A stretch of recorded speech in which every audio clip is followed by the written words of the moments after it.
that they've done has guided me in many of the decisions that I have made. I thought it would be important to have one of those experts here today that's outside of our Department of Public Health, who has some very important guidance and background on why this order is so important.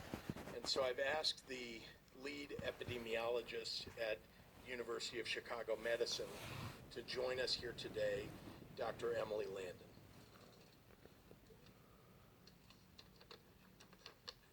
Good afternoon, everyone. First of all, I want to send my sincere gratitude and support to all of the healthcare workers in Illinois and around the world. Despite doing our best to prepare for a respiratory virus pandemic, we now find ourselves facing a brand new virus with too little information, not enough personal protective equipment, changing protocols every single day, and no second chances. The University of Chicago Medicine and every other hospital in the state has been and is working very closely with our public health departments. Without these partnerships with each other and with public health and the CDC, we could not have made it this far, and we will not get much further. And so I also express my gratitude to everyone working in public health. All of us in the field of infectious diseases and the public health community are united in our efforts and agree with this course of action. I've spoken with many of my colleagues across the city and the state, and we all acknowledge that this is the only way forward. This virus is unforgiving. It spreads before you even know you've caught it, and it tricks you into believing that it's nothing more than a little influenza. For many of us, it may not be much more than the flu. And so it can be very confusing as to why schools are closed, restaurants are shuttered, and now the virus is taking what's left of our precious liberty. But the real problem is not the 80% who will get over this in a week. It's the 20% of patients, the older, those that are immunocompromised, those that have other medical problems, who are going to need a bit more support, some oxygen, or maybe a ventilator, life support.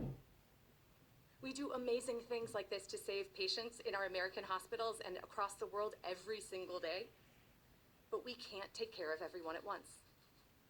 And we can't keep that low mortality promise if we can't provide the support that our patients need.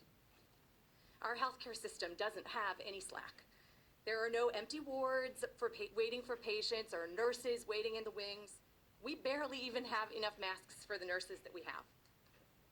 Looking back to the last time we were limited tools and having a dangerous infection spread quickly was the beginning of the 1918 pandemic. 2 cities in America made different choices about how to proceed, and when only a few patients were affected. St. Louis shut itself down and sheltered in place. But Philadelphia went ahead with a huge parade to celebrate those going off to war. A week later, Philadelphia hospitals were overrun and thousands were dead, many more than in St. Louis. This is a cautionary tale for our time. Things are already tough in Illinois hospitals, including mine. There's no vaccine or readily available antiviral to help stem the tide. All we have to slow the spread is distance, social distance. And if we let every single patient with this infection infect 3 more people, and then each of them infect 2 or 3 more people, there won't be a hospital bed when my mother can't breathe very well, or when yours is coughing too much. So in my house, we've made a lot of sacrifices. We don't go out anymore.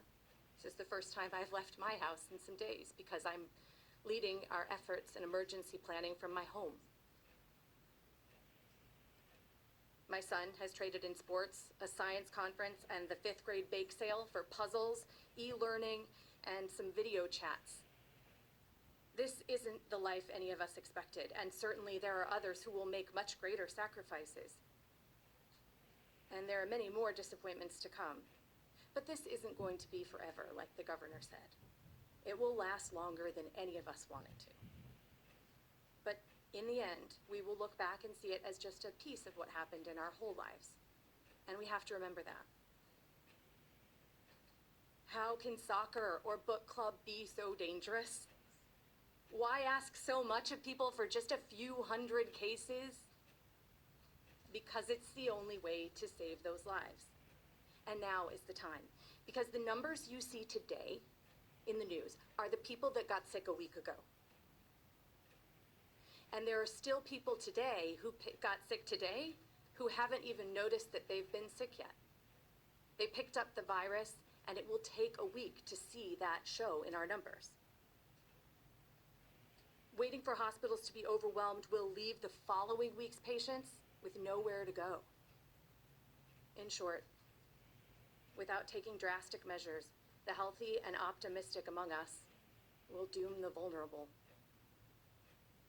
We have to fight this fire before it grows too high. These extreme restrictions may seem, in the end, a little anticlimactic, because it's really hard to feel like you're saving the world when you're watching Netflix from your couch. But if we do this right, nothing happens. Yeah.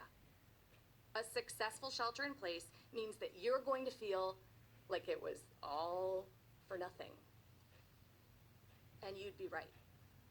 Because nothing means that nothing happened to your family. And that's what we're going for here. Even starting now, we can't stop the cases from coming fast and furious, at least for the next couple of weeks and in the short term.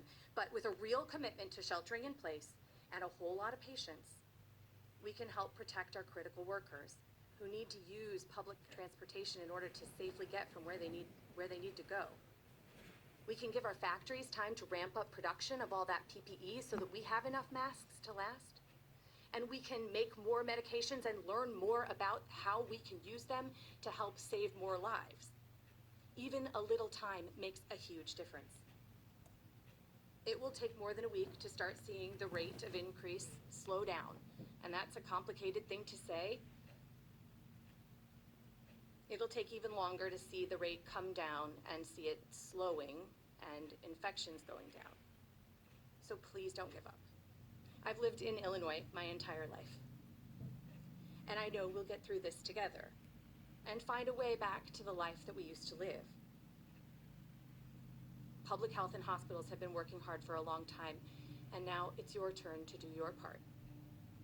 A huge sacrifice to make, but a sacrifice that can make thousands of differences. Maybe even a difference in your family too.